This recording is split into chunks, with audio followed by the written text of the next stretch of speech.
I knew from the time Maxwell was very young that there was something about the way that he learned that was unique and exceptional.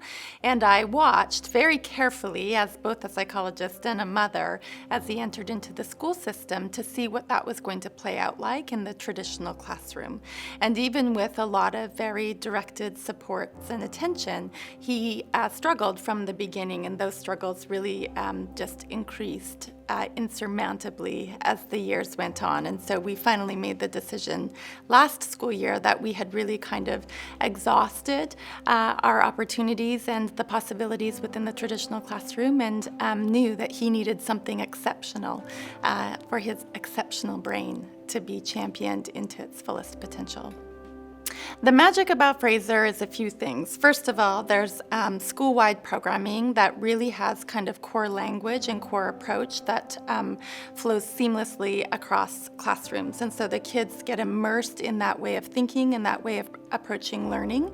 The second is that those kids who have these incredible brains get a lot more directed, targeted, individualized attention with programming that really speaks to their learning needs, but also with smaller class sizes and smaller student-to-teacher ratios. And so that part we loved. But the real magic in terms of Fraser is about how all of that coalesces to kind of nurture the soul and the whole being of the child.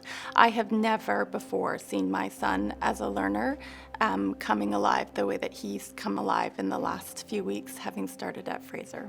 You know, Maxwell is a very, very bright child, and from the very beginning of life, I could see that sparkling in him.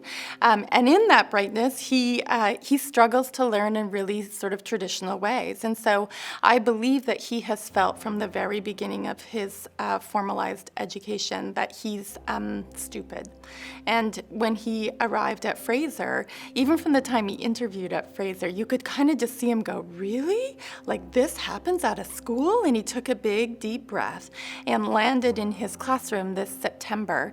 And there's just been no turning back. You can just see him sort of relaxing into an environment where he is actually seen as this child who's incredibly capable, who's got incredible gifts and potential, and who's being sort of nurtured along in a way that allows him then to learn. He is now emotionally available to the act of learning because he isn't so hijacked by feeling misunderstood and not known in the classroom.